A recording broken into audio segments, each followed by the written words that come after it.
Ito ay ang pag-alaala sa mga veterans noong World War II sa bayan ng Angono, Rizal.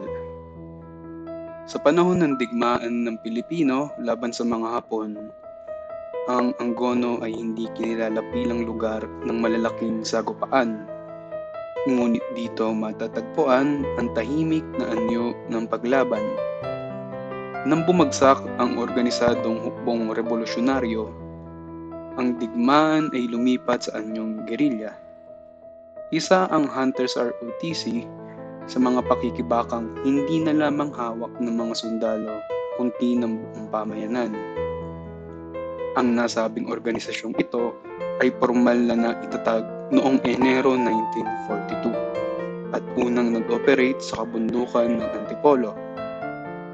Kalaunan ay naging kuta nila ang Angono dahil na rin sa lokasyon nito. Nakaharap sa lawa ng Laguna at napapaligiran ng mga kabundukan at ilog. Ito ay naging natural na kanlungan ng mga mandirigmang gerilya. Sa likod ng pang-araw-araw na buhay ng mga mamamayan, umiiral ang lihim na pagtutulungan.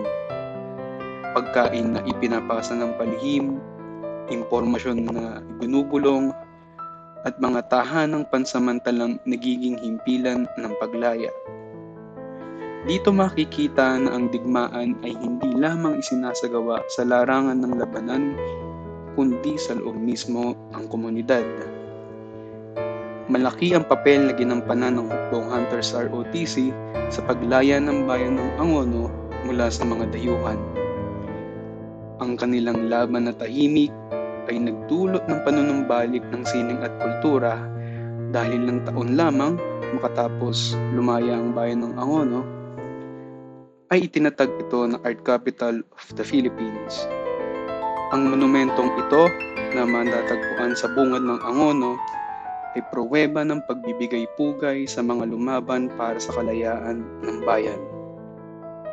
At ang mga pangalan nila ay hindi malilimutan sapagkat ito ay nakalimbag sa monumentong ito.